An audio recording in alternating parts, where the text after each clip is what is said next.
यहाँ देशको छ चिन्ता, तिमी माया माया भन्छौ। यहाँ देशको छ चिन्ता, तिमी माया माया भन्छौ।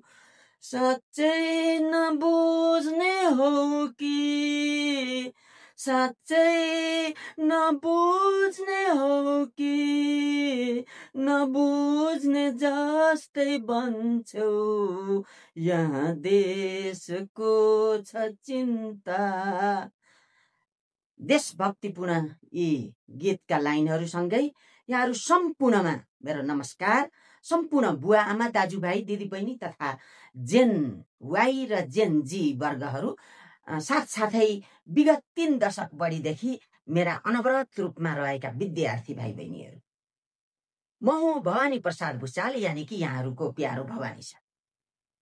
मेरो जन्म अर्घाखाँची, स्थायी बसोबास तिलोत्तमा रूपन्देही। हाल म काठमाडौँ। पेसाले म एक शिक्षक, ELT ट्रेनर, टट certified trainer, motivational speaker, expert of language, linguistics and literature and so on. आदरणीय दर्शकवृन्द तथा श्रोतावर्ग, हाल हाम्रो देशको अत्यन्त नाजुक कन्डिसन छ, नाजुक अवस्था छ र हाम्रो देशको अवस्था तरलतातिर गइरहेको अवस्थामा जस्तो पनि अप्ठ्यारो पर्न सक्छ हामीहरूलाई, त्यसको लागि म एउटा केही मेरो तर्फबाट सेयरिङ गर्न गइरहेको छु। आजका सेयरिङका बुलेट पोइन्टहरू यस प्रकार छन्। 1 नम्बरमा निरन्तर शक्ति प्रदर्शन, 2 नम्बरमा प्रदर्शन हाइज्याकको खतरा, 3 नम्बरमा यदि हाइज्याक भइहालेर अप्ठ्यारो स्थिति भएको खण्डमा अपनाउनु पर्ने उपायहरू, 4 नम्बरमा नो डिस्ट्रक्टिभ प्याट्रियोटिजम, हाम्रो देशभक्तिपूर्ण क्रियाकलापले गर्दा कुनै खतरा नउब्जोस्। 5 नम्बरमा live and let others live, बाँच र बाँच्न दे। 6 नम्बरमा वर्ल्ड वाइड जियो पोलिटिक्सको एउटा ग्लिम्स र अन्त्यमा सम्पूर्ण नीतिहरूको नीति भनेको राजनीति हो, राजनीति सुधारको एउटा खुड्किलो, त्यो पनि एमालेबाट। यसरी यी 7वटा पोइन्टमा हामीहरूले विशेष छलफल गर्नेछौँ। सर्वप्रथम यहाँहरू सम्पूर्णमा म फेरि धन्यवाद व्यक्त गर्दछु, किनभने मेरो यसभन्दा पहिलो 4-5 दिन अगाडिको भिडियो यहाँहरू सम्पूर्णले हेर्नुभयो, यहाँहरूले लाइक सेयर सब्सक्राइब गर्नुभयो, धेरै पपुलर गराउनुभयो, त्यहाँ महत्त्वपूर्ण सुझाव पनि दिनुभएको थियो।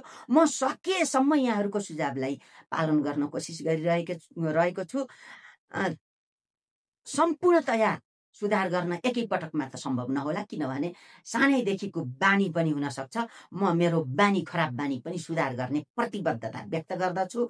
यसै गरी अर्को कुरा के छ भन्दा, मैले आज के सुनेको छु भने, मैले सुझाव दिए जसै गरी जेनजी र सरकारको एउटा सहमति भएको छ। पूर्ण रूपमा त्यसै गरी सहमति नभए पनि एउटा खुड्किलो, एउटा सफलताको खुड्किलो, यसलाई सफलता पनि भनि नहालौँ, एउटा खुड्किलो, जुन सङ्घर्षको खुड्किलो जेनजीले सरकारसँग सम्झौता गरेर पार गरेको छ। यसलाई चाहिँ शान्तिपूर्ण रूपको आन्दोलन भन्छन्, आन्दोलन तर शान्तिपूर्ण रूपको। जेनजी भाइ बहिनीहरू, यहाँहरू फेरि होसियार हुनुहोस्। एउटा खुड्किलो, सङ्घर्षको खुड्किलो भनेको छु। यहाँको सङ्घर्ष विराम भएको छैन। सङ्घर्षको खुड्किलोको चरणमा एक चरण अगाडि बढ्नु भएको छ। म अत्यन्त खुसी छु यहाँहरूसँग। तर यहाँहरूले हामीले भने जस्ता सम्पूर्ण तरिकाले हामीले भने जस्तो सम्झौता हुन सकेको छैन। त्यसको लागि बिस्तारै बिस्तारै अगाडि बढ्दै जानुहोस्। अझै पनि तपाईँहरू एकजुट हुनुहोस्। तपाईँहरू एकजुट भए जस्तो अलि देखिएको छैन। हुन त यो तपाईँहरूको प्र्याक्टिस हो, धेरै अगाडि बढिसकेको छ। म यसमा पनि सन्तुष्ट छु। जेनजी भनेका मेरा छोराछोरी हुन्। मेरा छोराछोरीहरूले राम्रो प्रगति गर्दै गएका छन् र पनि अझै पनि यहाँहरूले आफ्नो निरन्तर प्रयास जारी राख्नुहोस्। अब आजको विषय नम्बर 1मा हाम्रो देशमा भइरहेको निरन्तर शक्ति प्रदर्शन कहिले एमालेको शक्ति प्रदर्शन, कहिले अन्य पार्टीको शक्ति प्रदर्शन, कहिले दुर्गा प्रसाई, कहिले राप्रपा अथवा अन्य पार्टीको शक्ति प्रदर्शन निरन्तर रूपमा भइरहेको छ। तर हामीले चेतिसक्यौँ नि, गएको जेनजी आन्दोलन 23-24 गतेको जेनजी आन्दोलन कस्तो तरिकाले हाइज्याक भएको थियो। हाइज्याक हुने त्यत्तिकै खतरा छ, किनभने हाम्रो देशको जियो पोलिटिक्स पनि अलिकति खतरा अवस्थामा छ। हामीहरू होसियार हुनुपर्छ। हाम्रा पुराना नेताहरूले हाम्रो देशको जियो पोलिटिक्स अथवा हाम्रो देशको अवस्था कमजोर बनाएका हुन्। त्यसले गर्दा त्यसको लागि परिवर्तन गर्ने हो भने उनीहरूबाट सत्ता खोसेर लिनुपर्छ। सत्ता खोज्नु भनेको मैले लड्न भनिन, भिड्न भनिन, मैले अझ यहाँभन्दा बढी डिस्ट्रक्सन चाहन्न र यहाँहरूले शान्तिपूर्ण तरिकाले लिनुहोस्। जस्तै आज भएको सम्झौता पनि एउटा यहाँहरूको सङ्घर्ष नै हो र यहाँहरू चुप लाएर बस्नुहुन्न। यहाँहरूले अझै राम्रो तरिकाले आफ्ना कार्यक्रमहरू अगाडि बढाउनुहुन्छ, सरकारलाई आफ्नो तरिकाले सेपिङ गर्नुहुन्छ भन्ने कुरामा म विश्वस्त छु। यसै गरी प्रदर्शन हाइज्याक हुन सक्छ। हाइज्याक भए के हुन्छ यहाँहरूले देखिसक्नु हो। हाइज्याक भए सरकार विहीनताको अवस्था आउँछ, अथवा हाइज्याक भए लुटपाट हुन सक्छ। हाइज्याक भएको खण्डमा यहाँनिर पहिला भए भन्दा अझै खतरा अवस्था आउन सक्छ।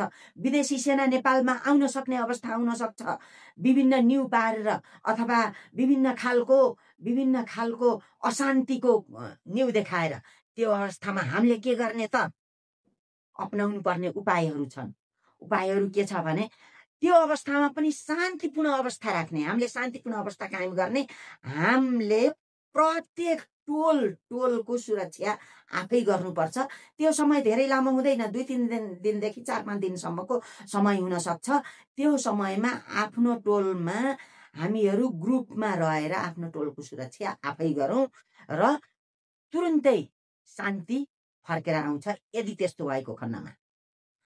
तर म भगवानलाई प्रार्थना गर्छु त्यो अवस्था नआओस्, मैले गरेको कुरा असत्य साबित होस्। तर भइहालेको खण्डमा हामीहरू होसियार त हुनै पर्यो। यसै गरी अर्को कुरा, नो डिस्ट्रक्टिभ प्याट्रियोटिजम। हामीले गर्ने देशभक्तिपूर्ण कुराले डिस्ट्रक्सन ल्याउनु भएन। देशभक्ति त्यो हो, अहिलेको आधुनिक देशभक्ति त्यो हो। जुन एक्टिभिटी गर्दा पनि, देशभक्तिका कार्यक्रम अगाडि बढाउँदा पनि अथवा आन्दोलन छेड्दा पनि विकास हुन्छ। आन्दोलन गर्दा विकास हुन्छ, आन्दोलन गर्दा प्रगति हुन्छ, तर डिस्ट्रक्सन हुँदैन, क्षति हुँदैन। त्यो खालको माध्यम हामीहरूले अपनाउनु पर्यो, त्यो खालको आन्दोलनको माध्यम। Live and let others live. बाँच र बाँच्न देऊ।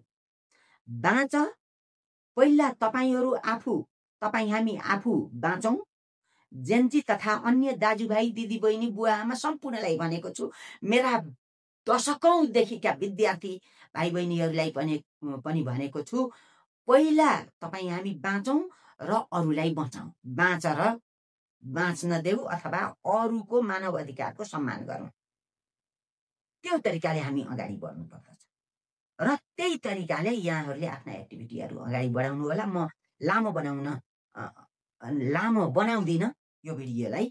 यसै गरी वर्ल्ड वाइड जियो पोलिटिक्सको थोरै ग्लिम्स भनेको छु मैले। वर्ल्ड वाइड जियो पोलिटिक्सको थोरै ग्लिम्स, थोरै, किनभने म लामो बनाउँदैन भनेको छु। पहिलादेखि नै मैले यो भिडियो मेरो कारणले लामो हुने छैन भन्दै पनि यो जियो पोलिटिक्समा म धेरै लामो कुरा गर्दिनँ। यहाँहरूले बुझ्न पनि अप्ठ्यारो पर्न सक्छ। मैले सजिलो तरिका के भने, संसारमा शक्ति सङ्घर्ष चलिरहेको छ। त्यो शक्ति सङ्घर्षको क्रममा अमेरिका र रुसको सङ्घर्ष चलिरहेको थियो। अमेरिका र रुसको सङ्घर्ष चलिरहेको थियो। अमेरिकाले रुसबाट बिस्तारै हात झिकेर आफ्नो आँखा चाइनातिर बढाइरहेको छ। किन त्यस्तो हुन्छ? अबको हाम्रो पोइन्ट के रहेको छ भने, वर्ल्ड वाइड जियो पोलिटिक्स। यो विश्वव्यापी भू राजनीति भन्छ नेपालीमा। यो भू राजनीतिको प्रभाव नेपालमा पनि परेको छ अहिले र सधैँभरि पर्छ। यो प्रभाव त हामीहरूको पृथ्वीनारायण शाहको पालादेखि नै परिरहेको थियो र यसले अहिले पनि छोड्नेवाला छैन। अहिले के भइरहेको छ भने म छोटकरीमा भन्छु, अमेरिका र रुसको एकदमै टसल चलिरहेको थियो, एकदम सङ्घर्ष चलिरहेको थियो। यो अवस्थामा अमेरिकाले अहिले रुसबाट हात झिकेर चाइनातिर आँखा लगाएको छ, चाइना अथवा इन्डियातिर। किन आँखा लगाउँछ भन्दाखेरि पहिलो र दोस्रो विश्वयुद्धमा अमेरिकाले फाइदा मात्र गर्यो, कुनै पनि घाटा गरेन। अरू देशहरू लडे, भ्याइए, विध्वंस भए, तर अमेरिकाले पैसा कमायो अथवा आफ्नो अर्थतन्त्र राम्रो गरायो। यसै गरी अब पनि अमेरिका के सोच्छ भने आफ्नो अर्थतन्त्र राम्रो गराएर मात्र सफल हुन सकिन्छ भन्ने अमेरिका सोच्छ। अहिलेको अवस्थामा विश्वको सबैभन्दा ठुलो बजार भनेको इन्डिया र चाइना। इन्डिया र चाइनामा किन ठुलो बजार भन्दा सबैभन्दा धेरै जनसङ्ख्या इन्डिया र चाइनामा छ। उपभोग्य वस्तुहरू, जुन उपभोग्य वस्तुहरू उपभोग गर्ने उपभोक्ता यही नै छन्। संसारको सबभन्दा धेरै उपभोक्ता भएको ठाउँ अमेरिकाले क्याप्चर गर्न चाहन्छ।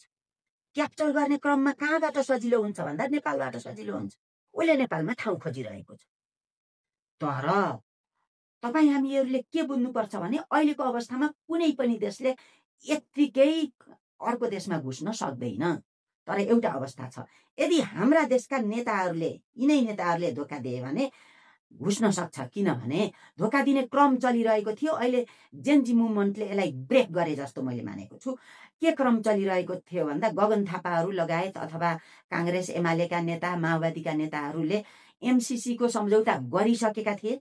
त्यसपछि एमसिए सम्झौता धेरै अगाडि बढिसकेको थियो र त्यसमा अहिलेको सरकारको कुलमान घिसिङलाई पनि हामीले एमसिएसँग सम्बन्धित मान्छेको रूपमा लिइन्छ। यसै गरी अन्य तरिकाले नेपालकै नेताहरूले अन्तर्घात अथवा नेपालीलाई घात गरेको खण्डमा विदेशी सेना आउने, नत्र आउँदैन। यो कुरामा ढुक्क हुनुहोस् र हामीहरूले त्यस्तो नेता चिन्नुपर्छ जो नेताले नेपालीलाई घात गर्छ। त्यो कुरा हामीले चिन्नुपर्छ। तर जोगिएर हामीले हाम्रो देशभक्तिको नाममा कुनै पनि डिस्ट्रक्सन गर्ने होइन, जोगिएर बुझेर अगाडि बढ्नुपर्छ। यो कुरा मात्र मैले यहाँहरू समक्ष राखेँ। यसै गरी अब राजनीतिक सुधार, सम्पूर्ण नीतिहरूको मूल नीति राजनीति हो। राजनीतिले नै सबै कुरामा असर गर्छ। देश विकास अथवा जनताको अवस्था सुधारदेखि लिएर सम्पूर्ण कुरा, शिक्षा, स्वास्थ्य, सबै कुराको मूल नीति भनेको राजनीति हो। यसलाई सुधार गर्नुपर्छ। त्यो पनि अब हामीहरूले एमाले पार्टीबाट सुधार गरौँ। राजनीति एमाले पार्टीबाट सुधार गर्ने कुरा कसरी आयो त?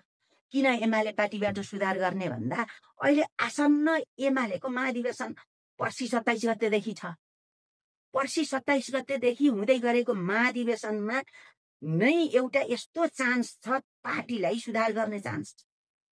यो समयको सदुपयोग गर्नु। एउटा अहिले ट्रोल बन्दै गइरहेको केपी ओली कुटीको कुरा छ। म थोरै घुसाएँ। यो केपी ओली कुटी भन्ने ठुलो भवन देखाउने अनि त्यसरी ट्रोल बनाउने, भाइरल बनाउने कुराहरू अगाडि बढिरहेको छ। यो कुरालाई सकारात्मक रूपमा लिन्छौँ। उहाँहरूले भनेको कुरा एकदम ठिक हो। किनभने कुनै पनि त्यस्ता प्रमुख नेताहरूको 30-35 अरब बनेको त सामान्य कुरा हो।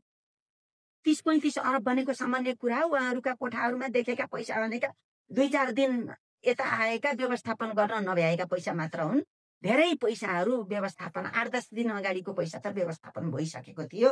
यहाँहरूले देखेको थोरै पैसा मात्र हो। कहीँ कहीँ देख्नु भएको भए केपी ओली जस्ता मान्छेको हामीले कुराकानी गर्दाखेरि कम्बोडिया यताउतिका कुराकानी गर्दा 32-35 अरबका कुरा गरे पनि ती कुराहरू लुकाउँदै केही देखिएको हो। हामीहरूका नेतासँग 50औं अरब पैसा छ। त्यसको लागि एउटा राम्रो अरबपतिले संसारको कुनै पनि धनी मान्छेले बनाउने घर बनाउन सक्छ। त्यो अवस्थामा त्यो जाबो घर त एउटा कुटी नै हो। उहाँहरूको लागि कुटी नै हो। उहाँहरू एकदम सत्य हुनुहुन्छ। त्यो कुरा हामीले मनन गर्नुपर्छ। अब के गर्नु पर्यो भन्दा एमाले कसरी सुधार्ने त? एमालेमा केपी ओलीलाई जसरी भए पनि विश्राम लिन लगाउने। जसरी भए पनि भन्नाले पार्टीभित्र अधिवेशनको माध्यमबाट, प्रजातान्त्रिक विचार, प्रजातान्त्रिक बाटोबाट। किन त्यसो गर्नु आवश्यक छ त? नम्बर 1 उहाँलाई भ्रष्टाचारको बानी लाए। नम्बर 2 उहाँले जतिसुकै जोखिम मोलेर भए पनि भ्रष्टाचारीहरूको पक्ष पोषण गर्नुहुन्छ। अर्को कुरो उहाँका गलत प्रचार प्रसार र गलत देशभक्ति कार्यक्रम, देशभक्ति कुराले सबैलाई इरिटेट बनाइसक्यो। अब उहाँले राम्रो गर्न चाहे पनि जनताले विश्वास गर्दैन। त्यसले गर्दा उहाँलाई जसरी पनि ब्याक गरौँ, कुनै पनि जसरी पनि भन्नाको अर्थ अधिवेशनबाट, अधिवेशनमा सङ्घर्ष गरौँ, प्रजातान्त्रिक वेबाट सङ्घर्ष गरौँ भन्न खोजेको है मैले। अनि त्यसमा अधिवेशनको अत्यन्त उपयोग गरौँ र उहाँलाई ब्याक गरौँ। कसरी गर्ने त? यहाँ केपी ओली गए, अर्को ईश्वर आउँछ उस्तै आउँछ, विद्या आउँछ उस्तै आउँछ, होइन। यदि केपी ओली मात्र ब्याक हुँदा बित्तिकै ईश्वर र विद्यालाई केही मात्रामा डर पस्छ, 50% एमाले सुध्रन्छ। यदि एमाले बिग्रे हुँदो भन्नेहरूले फेरि केपी ओलीलाई नै ल्याउनुपर्छ है। एमाले खत्तम हुनको लागि केपी ओली अगाडि आउनुपर्छ, त्यो कुरा सत्य हो। अब यसै गरी अगाडि बढ्ने क्रममा महाधिवेशनको प्रयोग गरेर केपी ओलीलाई ब्याक गर्ने, त्यसपछि विद्या आए पनि केही भएन, ईश्वर आए पनि केही भएन, अरू जो आए पनि केही भएन, तर पहिलो स्टेप केपी ओलीलाई ब्याक गर्ने, त्यो पनि प्रजातान्त्रिक व्यवस्थाबाट। अनि अर्को कुरा के त भन्दाखेरि सिपिएन युएमएल नेकपा एमाले भनिन्छ र त्यसमा जेनजीको भूमिकाको कुरा गर्छु। अब जेनजीतिर गयो है कुरा। जेनजी भन्दा बित्तिकै जेनजी मात्र हुँदैन, यहाँ जेन वाईसम्मलाई समेट्नु पर्ने हुन्छ, किनभने एज डिफरेन्स धेरै हुँदैन, त्यसले गर्दा उहाँहरू सँगसँगै हुनुहुन्छ। जस्तो हाम्रो जेनजीको लिडर अलि उमेर पाकेको हुनुहुन्छ नि, त्यस्तै। अब यहाँनिर एमालेको पहिला त महाधिवेशनको पूर्व सन्ध्यामा शक्ति प्रदर्शनको कुरा आउँछ। 4-5 लाख उतार्ने भन्ने कुरा छ। कमसेकम 1 लाख उतारे पनि यहाँ त भयङ्कर मान्छेहरू हुन्छन्। त्यही समयमा आन्दोलन जस्तो अथवा त्यसैलाई चाहिँ कुनै किसिमले बिगार्न सक्छन् है, किनभने एमालेलाई पनि थाहा छ अहिलेको चुनावले राम्रो नतिजा दिँदैन भन्ने। यही तरिकाले भाँड भैलो मचाउन पाइन्छ। अर्को कुरा, नेपालको यो तरलताको अवस्थामा विभिन्न किसिमका स्वार्थी समूहहरूले बाटो खोजिरहेका छन्, त्यसलाई भड्काउन सक्छन् र मैले भनेको पुरानै बाटो अनुसार त्यसमा अगाडि बढ्नुपर्छ। अर्को कुरो, अब जेनजीको भूमिका कहाँ छ भन्दा, जेनजी अथवा जेन वाईको भूमिका कहाँ छ भन्दा, तपाईँ बिना त शक्ति प्रदर्शन हुँदैन, किनभने तपाईँहरू युवा हो। युवा नलिकन को बुढा गएर लौरो टेकेर त त्यहाँ शक्ति प्रदर्शन हुँदैन। त्यसले गर्दा अब तपाईँहरूले भाग लिनुहोस्, ठिक छ। एमालेका जेनजी भन्छु मैले अहिलेलाई, तपाईँहरू जेनजी निष्पक्ष हुनुहुन्छ मलाई थाहा छ।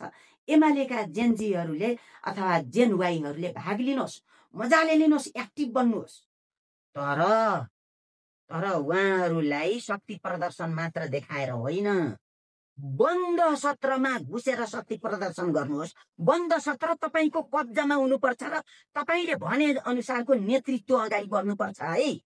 एमालेमा बन्द सत्र तपाईँले कब्जा गर्नुहोस्, जसरी पनि कब्जा गर्नुहोस्, त्यहाँ भित्र सङ्घर्ष गर्नुहोस्, जुन्नुहोस्, तपाईँको कुरा सुन्ने मान्छेलाई मात्र सपोर्ट गर्नुहोस्। अब कुरा बुझ्नुभयो, धेरै भन्दिनँ मैले। यसै गरी पार्टीभित्र बलिदानपूर्ण रूपमा सङ्घर्ष गर्नुहोस् तपाईँहरूले। पार्टी नबनाइकन सम्पूर्ण अवस्था बन्दैन। प्रत्येक पार्टी बन्नपर्छ, किनभने प्रजातान्त्रिक व्यवस्थामा बिना पार्टी केही कुराको पनि हामीहरूले सपना देख्नै मिल्दैन। पार्टी त हुनै पर्यो र पार्टीले प्रजातान्त्रिक व्यवस्था हुँदैन। र तपाईँहरूको न्यूनतम शर्त पनि अहिलेलाई केपी ओलीलाई ब्याक गर्ने, तर उहाँलाई चाहिँ कसरी ब्याक गर्ने भन्दाखेरि सम्मानजनक तरिकाले ब्याक गर्ने, कार्यकारी अवस्था नरहोस् उहाँको। किन भन्दा अलिकति उहाँबाट खतरा छ, किनभने उहाँले पैसा प्रयोग गर्न सक्नुहुन्छ है। पैसाले केही मात्रामा दुःख दिन सक्छ हामीहरूलाई। त्यसले गर्दाखेरि त्यो कुरा न्यूनतम शर्त भयो केपी ओलीलाई ब्याक गर्ने। अर्को, इन्टरनली अन्य पार्टीहरूलाई पनि त्यहाँबाट शिक्षा हुन्छ। तपाईँहरू यसरी एक्टिभिटी गर्नुहोस् पार्टीभित्र छिरेर है। तपाईँहरू पार्टीको बन्द सत्रमा जसरी पनि छिर्नुहोस्, पार्टीको बन्द सत्रमा एक छत्र राज गर्नुहोस् र आफ्नो अनुसारको नेतृत्व तयार गर्नुहोस्। अब अगाडि म बढ्ने क्रममा त्यहाँ महेश बस्नेतज्यू हुनुहुन्छ। महेश बस्नेतज्यूलाई म थोरै छुट्टै केही सल्लाह अथवा केही मेरो विचार सेयर गर्छु। महेश बस्नेतज्यूलाई म अत्यन्त साहसी युवाको रूपमा लिन्छु। यहाँको देशलाई खाँचो छ, तर यहाँले एउटा राम्रो काम के गर्नुभएको छ भने यहाँले आफ्नो नेताको अत्यन्त राम्रोसित प्रभावकारी रूपमा सुरक्षा गर्नुभएको छ। त्यस्तो साहसी व्यक्तित्वको खाँचो हुन्छ र सकारात्मक रूपले तपाईँको साहसको यो देशले उपयोग गर्न सकोस् र त्यो गर्ने क्रममा तपाईँ ग्रेट हो, ठुलो मान्छे हो, बहादुर हो, तर बहादुरीको दुरुपयोग चाहिँ नगर्नुहोस्। तपाईँले आफ्नो बहादुरीको दुरुपयोग नगर्नुहोस्। के कुरामा भन्दा तपाईँको जीवन लामो छ, तपाईँले धेरै गर्नुपर्ने छ र आज तपाईँले जसलाई आफू जोखिममा परेर आफ्नो ख्याति बिगारेर जसलाई सुरक्षा गरिरहनु भएको छ उहाँको अवस्था भोलि बिहान तपाईँको सुरक्षा गर्न सक्ने नहुन पनि सक्छ। त्यो अवस्थामा तपाईँको जीवन लामो छ, तपाईँले जीवनमा केही गर्न छ। त्यसले गर्दाखेरि तपाईँले आफ्नो कार्यक्रमको सिलसिलामा के गर्नुहोस् भन्दाखेरि शान्तिपूर्ण तरिकाले अगाडि बढ्नुहोस्, कन्फ्लिक्ट नबढाउनुहोस्, झगडाहरू नहोस्, त्यहाँ द्वन्द्व नहोस्, द्वन्द्वको अवस्था सिर्जना नगर्नुहोस् र द्वन्द्वको अवस्था सिर्जना नगरिकन पनि काम गर्न सकिन्छ। तपाईँकै पार्टीको शान्त स्वभावका नेताहरूलाई हेरेर केही कुरा सिक्नुहोस् न, अन्य पार्टीको नभएर तपाईँकै पार्टीको। त्यसले तपाईँलाई ठिक गर्छ। अर्को कुरा, एउटा भुलेर पनि गल्ती गर्न नहुने कुरा के हो भन्दा तपाईले कन्फ्लिक्ट जेनजीसँग त गर्दै नगर्नुहोस्। जेनजीसँग तपाईले कन्फ्लिक्ट सिर्जना गर्नु भने कसै गरे सक्नुहुन्न। किनभने यो देशमा तपाईले जति युवा दस्ता गठन गरे पनि 1 लाख बनाउन मुस्किल हुन्छ, तर जेनजीहरू अलरेडी 80-90 लाख र तपाईले देखिसक्नुभयो जेनजी आन्दोलनको क्रममा यी जेनजीहरू आफूलाई चाहिएको बेलामा पार्टीभन्दा माथि उठेर कुनै पनि एक्टिभिटीहरू गर्न सक्छन्। त्यतिखेर तपाईँ हामीलाई अप्ठ्यारो पर्छ। त्यसले गर्दा कृपया तपाईँले अब यो कुरा बुझिसक्नुभयो, धेरै लामो कुरा गर्दिन। यहाँले अब आफूलाई सुरक्षित राखेर कार्यक्रमहरू अगाडि बढ्नुहोस् र यहाँको त्यसैमा भलो हुन्छ, मेरो त्यसैमा भलो हुन्छ, हामी सबैको भलो हुन्छ। यो कुरालाई सकारात्मक रूपमा लिनुहोस् र यदि सकारात्मक रूपमा लिनु भएन भने कमसेकम 15-20 दिन 1 महिनामा तपाईले फेरि आफैले मलाई सम्झनुहुन्छ। त्यो अवस्था नआओस्। यहाँले अब राम्रो स्टेप अगाडि बढाउनुहुन्छ। अब तपाईँ हाम्रो नेता कस्तो हुनुपर्ने एमालेमा भन्ने कुरा छ। सर्वप्रथम म अग्रिम एमालेको आउँदो महाधिवेशनको अग्रिम शुभकामना व्यक्त गर्दछु, सफलताको शुभकामना। यहाँहरूले छान्ने नेता कस्तो हुनुपर्ने, सर्वमान्य नेता हुनुपर्ने। मैले यो भनिनँ कि सम्पूर्ण पार्टीले मानोस् भनेर, यो अवस्था क्रिटिकल छ, सम्पूर्ण पार्टीले मान्नुपर्ने भनिया होइन। कम्तीमा एमाले जनको एउटै नेता हुन सक्ने नेता हुनु पर्यो।